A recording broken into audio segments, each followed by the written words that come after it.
एक सवाल और देखते हैं। एक घड़ी का विक्रय मूल्य 420 रुपये है।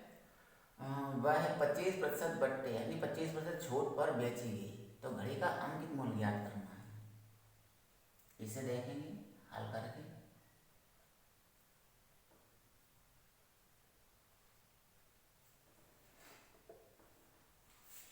घड़ी का विक्रय मूल्य दिया है, लिखेंगे घड़ी का विक्रय मूल्य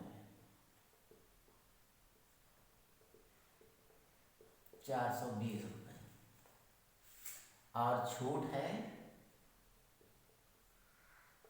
छूट या बट्टा 25%। अंकित मूल्य ज्ञात करना है।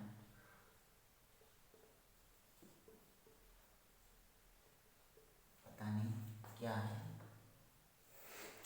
यहाँ पर देखेंगे कि विक्रय मूल्य दिया है, छूट दी है और अंकित मूल्य ज्ञात करना है। तो हम इसमें मान लेते हैं कि अंकित मूल्य उसका 100 रुपये है। किसी वस्तु का हम मान लेते हैं कि अंकित मूल्य 100 रुपये, 100 के हिसाब से उसका परसेंट निकालते हैं और जो आता है उसको 420 से हिसाब से लगाते हैं। तो हम मानेंगे, माना घड़ी का अंकित मूल्य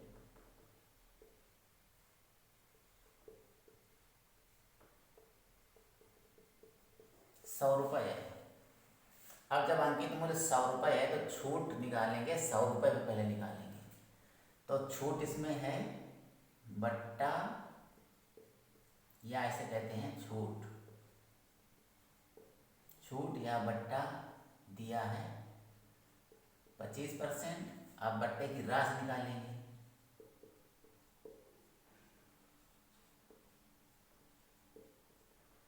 बट्टे की राशि तो लिखेंगे 100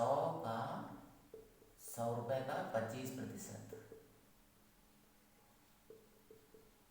100 रुपये का 25%, 100 से 100 कैंसिल, बचा 25 रुपये। यानी कि 100 रुपये का 25% निकला 25। जब हमने माना कि घड़ी का अंकित मूल्य 100 है तो उसका छूट जो है या बट्टा जो है वो 25 रुपये निकला है। तो अब निकालेंगे विक्रय मूल्य। जब 25% छूट है, 100 रुपये की चीज पर 25% छूट है, तो विक्रय मूल्य सीधा 75 रुपये आया। तो निकालिए इसे। घड़ी का विक्रय मूल्य बराबर 100 रुपये और माइनस 75 रुपये बराबर निकला है ये 25 रुपये निकला है 75 रुपये। ये मैंने 100 से निकाला है। जब अंकित मूल्य घड़ी का था 100 रुपये और उसकी छूट थी 25%, तो 25% निकाल लिया, 25 रुपये आया। तो विक्रय मूल्य कितना हो गया 75 रुपये। जब 100 की चीज 25 रुपये छूट पर बेची जाती है तो उसका विक्रय मूल्य हो जाता है 75 रुपये। अब हम निकालेंगे इतने रुपए विक्रय मूल्य है तो उसका अंकित मूल्य कितना होगा। लिखेंगे चूंकि पहले हम 100 वाला निकालेंगे। जब विक्रय मूल्य था उसका 75 तो अंकित मूल्य कितना था 100 रुपये। लिखेंगे चूंकि घड़ी का विक्रय मूल्य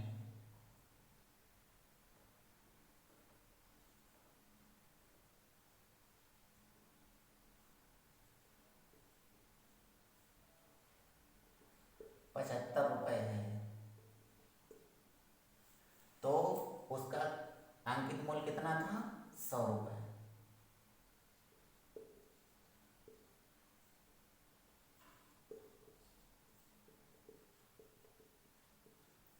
100 रुपये जब उसका अंकित मूल्य था तो हमने उसे कितने में बेचा था 75 रुपये। इसलिए घड़ी का विक्रय मूल्य था 75 रुपये तो अंकित मूल्य था उसका 100 रुपये। इसलिए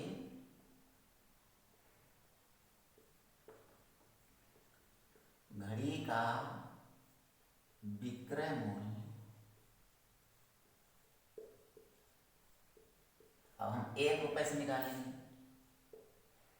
घड़ी का विक्रय मूल्य 1 रुपए है, तो अंकित मूल्य कितना होगा? तो अंकित मूल्य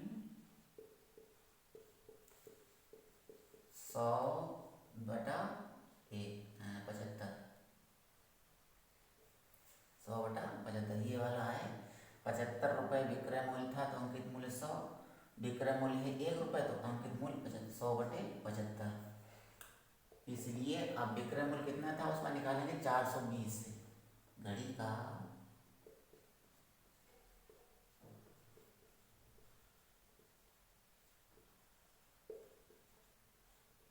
विक्रय मूल्य 420 है,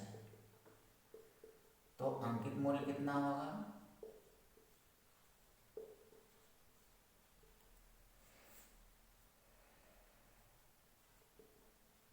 100 गुणा 420/75। 100 से 25 से काटेंगे, 25 छक्के 100, 25 तियाँ 75, 3 से काटेंगे, 3 एकम 3, 3 चौक 12 और 0,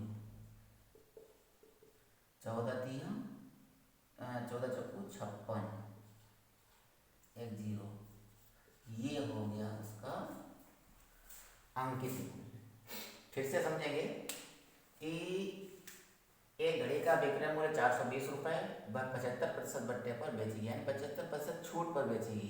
घड़ी का अंकित मूल्य ज्ञात करना है, तो विक्रय मूल्य दिया है, छूट दिए है, अंकित मूल्य पता नहीं। हम पहले 100 से निकालते हैं। माना घड़ी का अंकित मूल्य 100 था, तो छूट कितनी थी? 25% दी है, तो ये मैंने माना 100 रुपये का 25% कितना हुआ? 25 रुपये। तो जब 100 रुपये की वस्तु है, 25 रुपये में उसका छूट है, 25 रुपये छूट है, तो 100 रुपये की 25 रुपये जो छूट मिल गई उसे, तो कितने रुपए में खरीदी या बेची गई? 75 रुपये। तो घड़ी का विक्रय मूल्य कितना हो गया? 75। अब 75 रुपये विक्रय मूल्य है, तो अंकित मूल्य कितना था? 100 रुपये।